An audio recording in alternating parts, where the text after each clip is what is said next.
Hello.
Hello everyone, good morning. Today we are here, myself Mahesh Wagh. First let me introduce myself Mahesh Wagh. I'm working in a Wockhardt Global School as a chemistry teacher and science teacher for MYP and DP. So today we are here to discuss few things regarding the fundamentals of effective scientific writing. So what does this effective scientific writing means?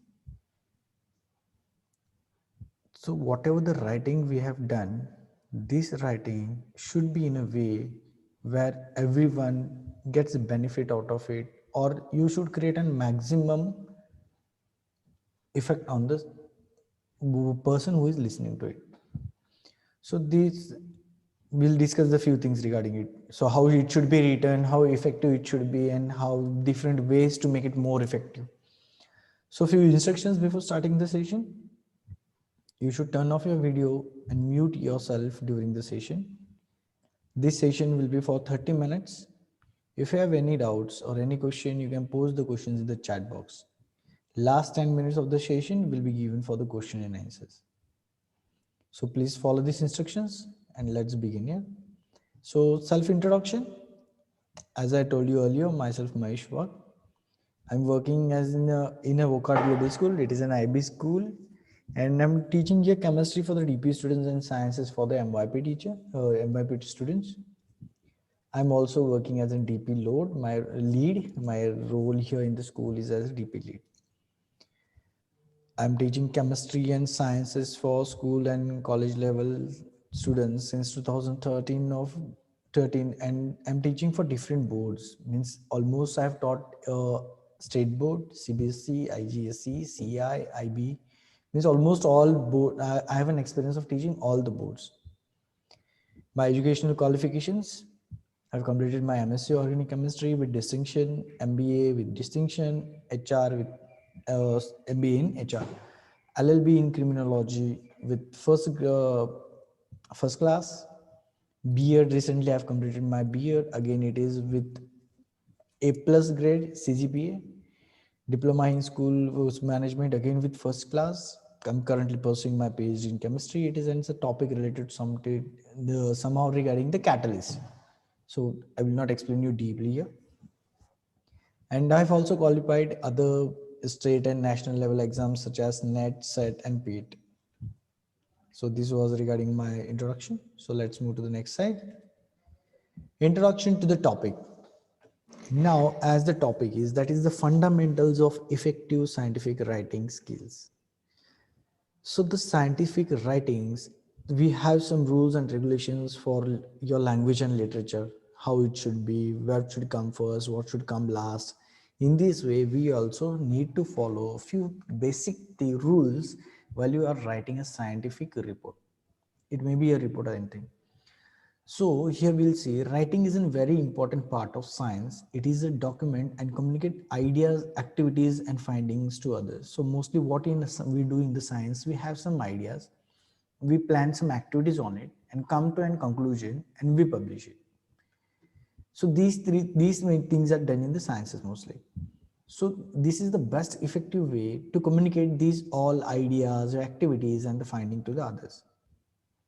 So scientific writing can take any form from a lab notebook to a project report, or from a paper in academic journal to an article in a scientific magazine. So it is having a broad scope here.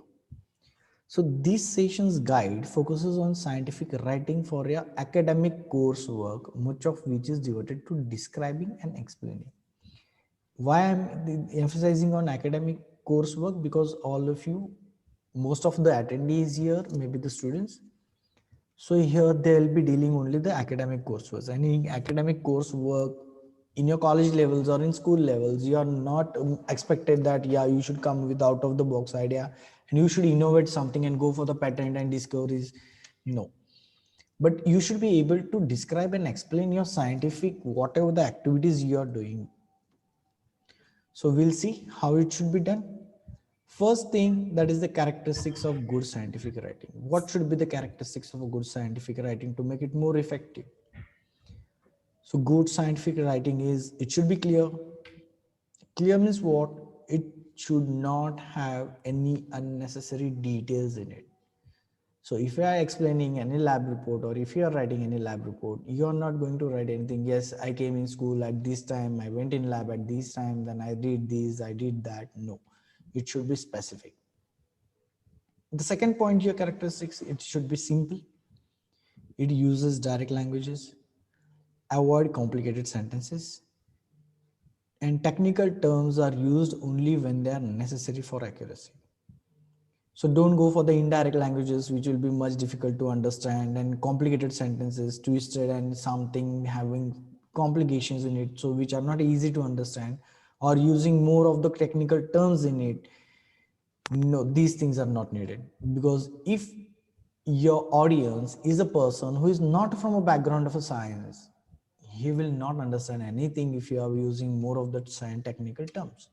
Or the person who is unaware of, he don't know the technical terms which you are using, but it is related to the science, then also he will find difficulty to understand what you want to say. So your scientific writing should have less number of scientific technical terms. I will not say scientific, technical terms, and only when it is needed for accuracy. So accordingly you need to write. So third one is impartial. Impartial means it avoids making assumptions. Your assumptions are for yourself. And also the unproven statements, it can never be proved. So you should not mention any unproven statements in it. It represents how and where the data was collected and support its conclusion with evidence. So this impartial part, it is an presentation of how you have collected the data, what were the method to collect, how it is collected, where it is collected, and how it supports the conclusion. It is an evidence in short. The next point comes structured logically. The ideas and process are expressed in a logical order. The text is divided into sections with clear headings and water segregations and tables and contacts, whatever you need. It should be structured properly. Whenever you have a look on it, you should not have a mess of all the things.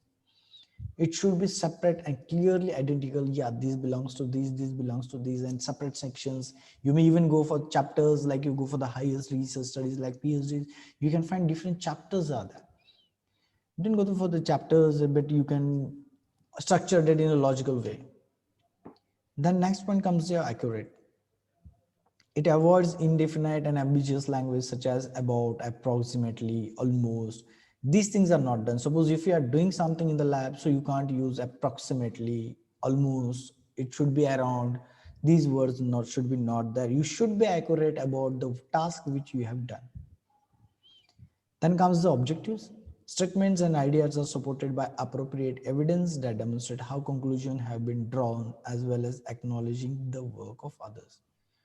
So all the statements and idea used here, it should have an appropriate evidence of the demonstration or the conclusion, that whatever the conclusion you are giving, this statement and idea should have evidence for it. And also if you are using others' work as a reference, you need to acknowledge these things. We'll move to the next slide. Developing good scientific writing. So there are few methods to develop the good scientific writing. So what things should be done, what should not be done, which type of language should be used, whether the tenses, sentence formation, everything matters a lot. So let's begin with it.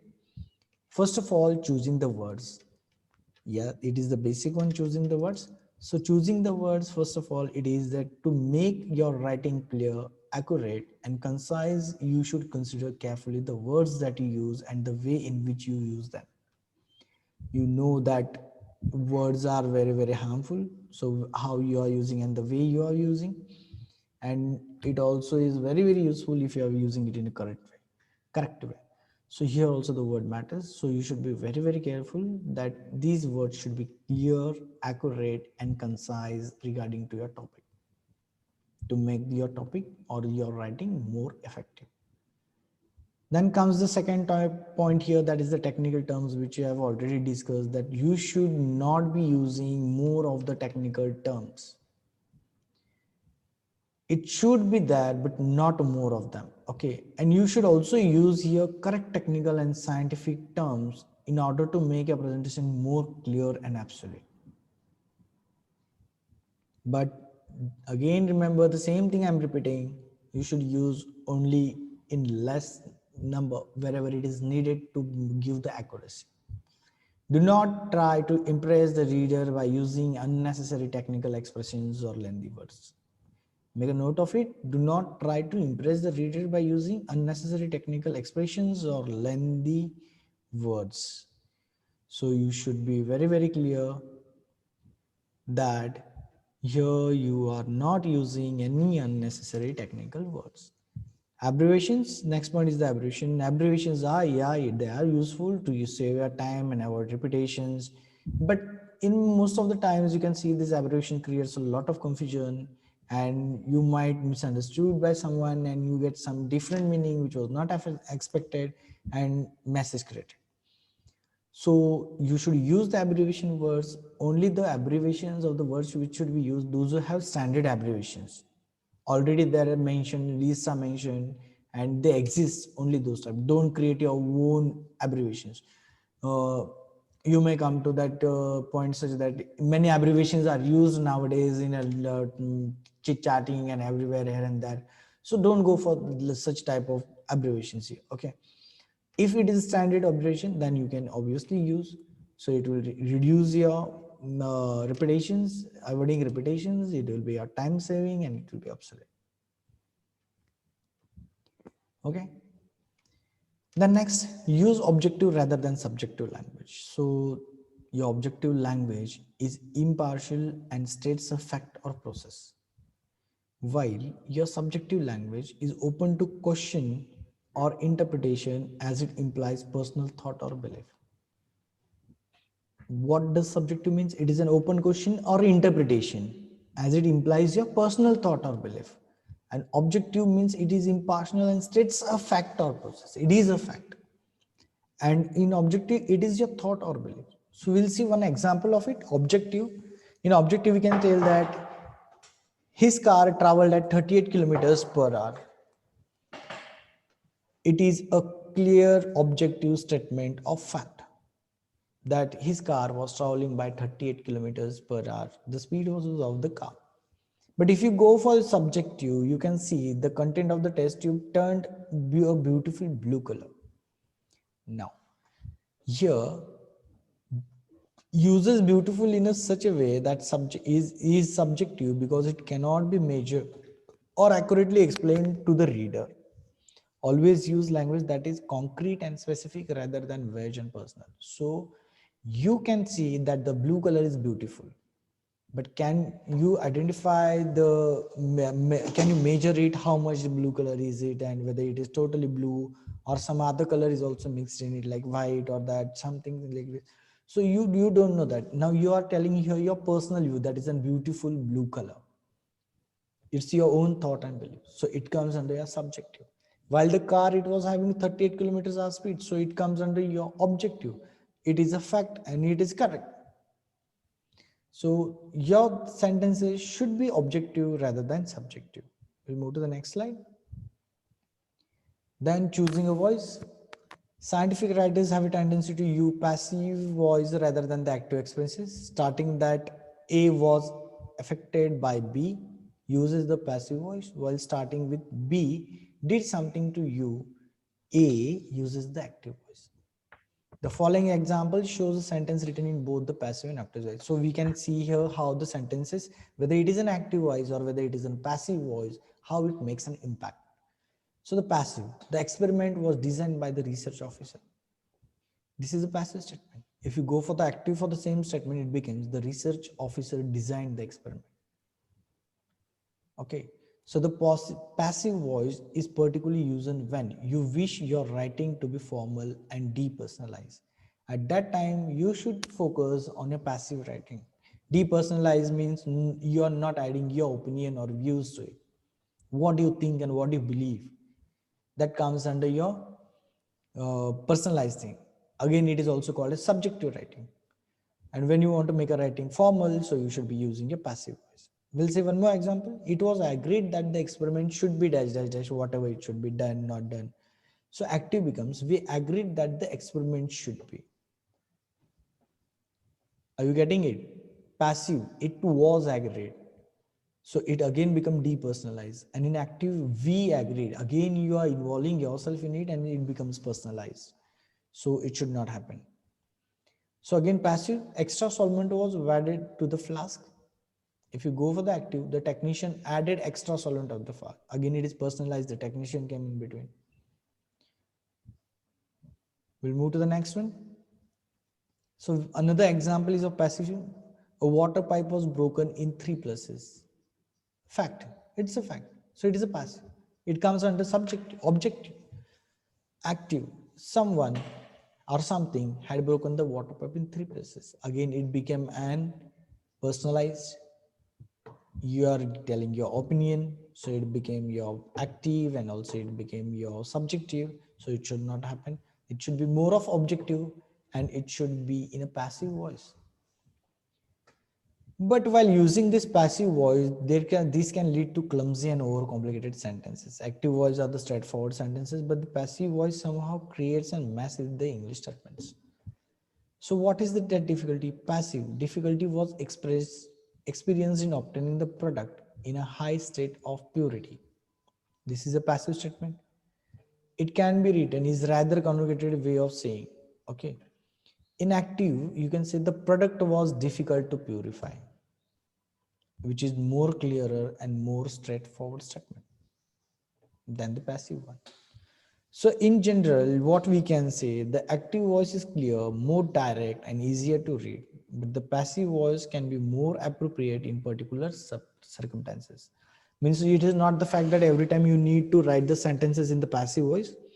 You can also write only in the passive. Most of the time you should go with both the languages, but you should see that where the active voice goes perfectly and where the passive voice goes perfectly.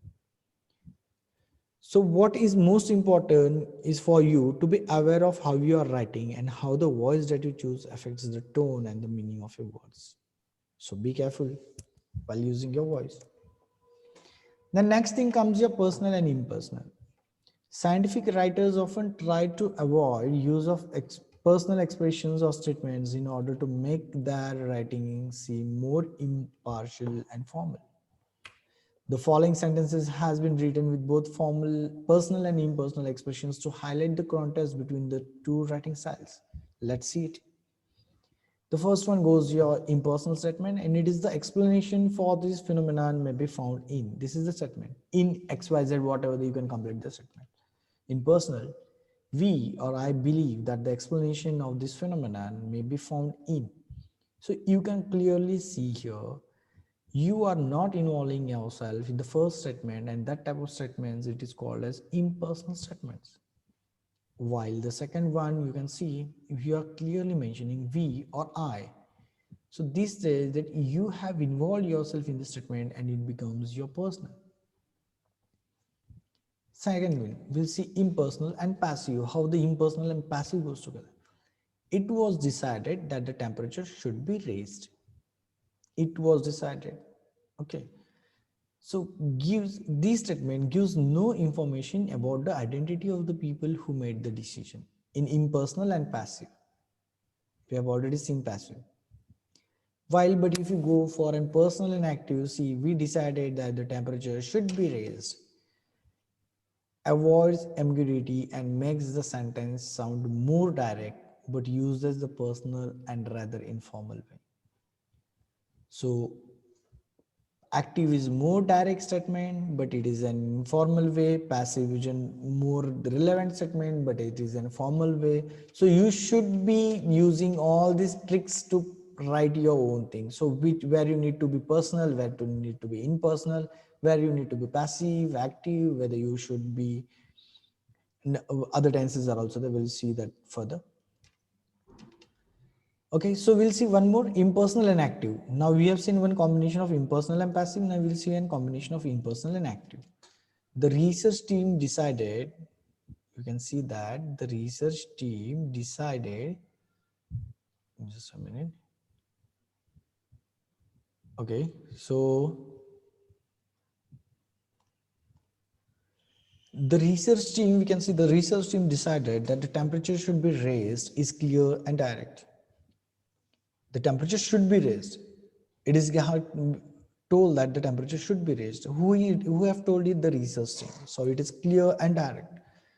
So you need to be think carefully about whether you are using an informal or whether you are using an formal, means whether you are using an active or passive, or whether you are using an impersonal or the personal experience, taking care to ensure that your writing should be more clear and ambiguous.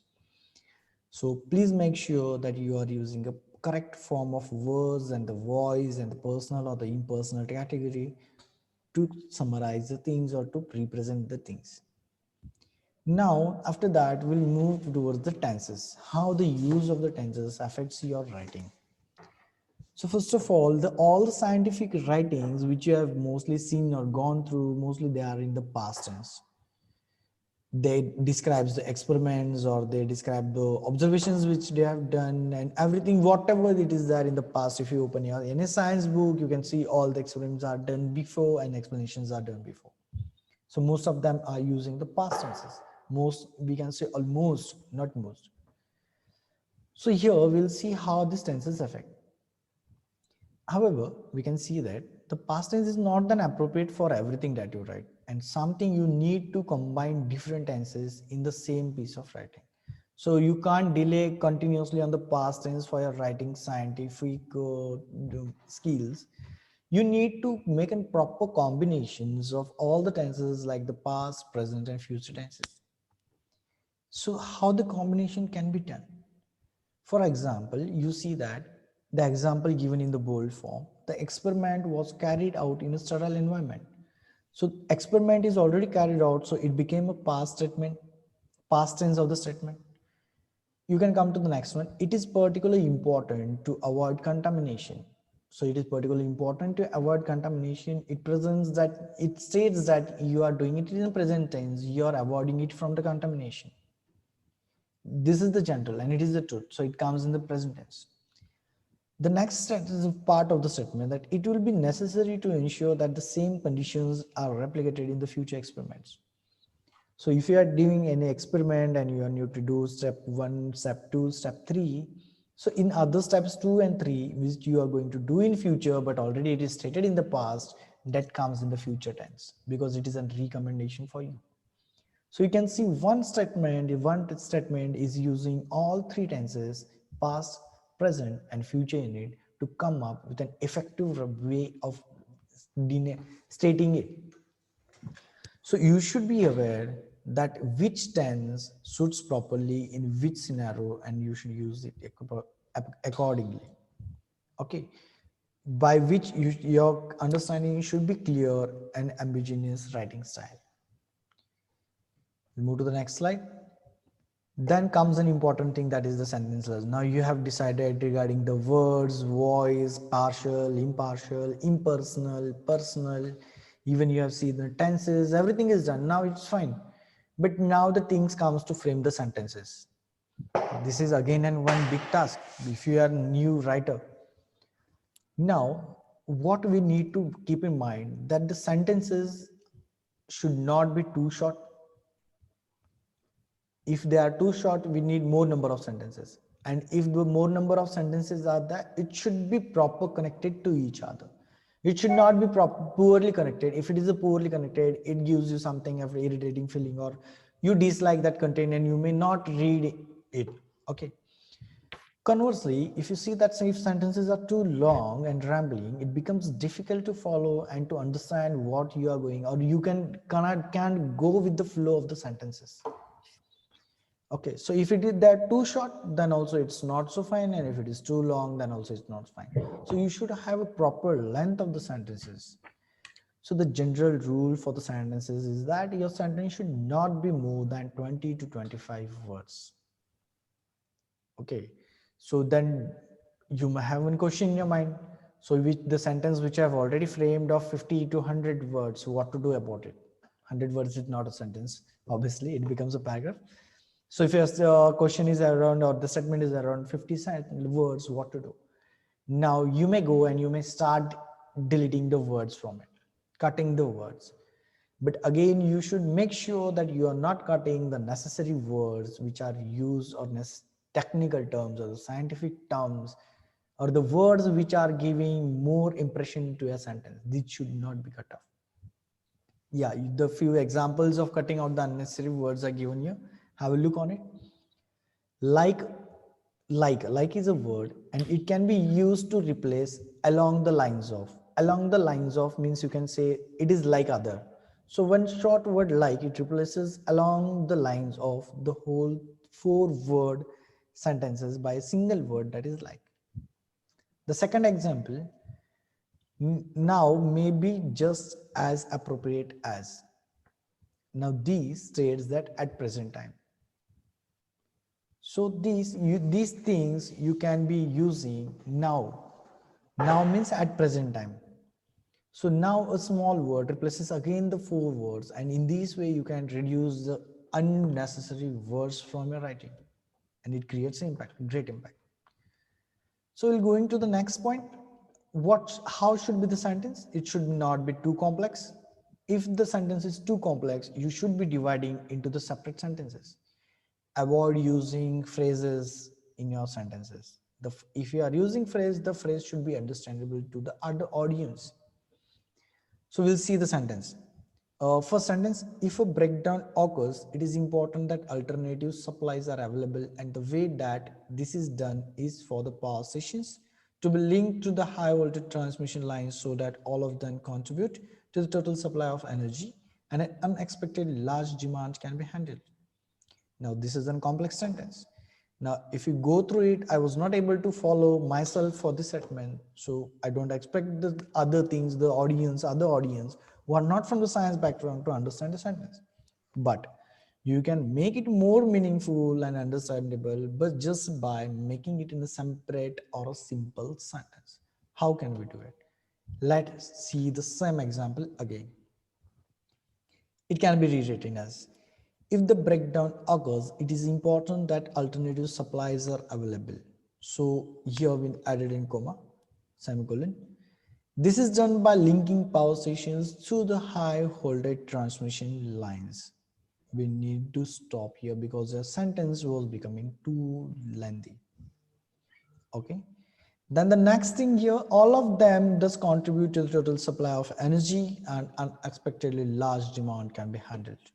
So this comes your second statement. Again, you are following the same rules that it should not exceed 20 to 25. And you can see that the complex sentence, it was divided into the separate sentences, which was more meaningful and appealing for you. So make sure that your sentences are not too short, not too long, and they are also not in the complex form, they are in the simple form. Clear? Let's move to the next slide. The summary of the whole thing is that writing well requires as much care and thought as the experiments or the research that are written about. This study guide has defined a number of characteristics of good writing and have highlighted some of the key choices that scientific authors must take if they are to write the accuracy and clarity. So you should make sure that all these things are taken into consideration while you're writing your scientific scientific method papers or lab reports or anything to make it more effective and understandable to others. We are exceeding the time, so any questions? I can see here Mr. Praveen. Yes, Mr. Praveen, any question?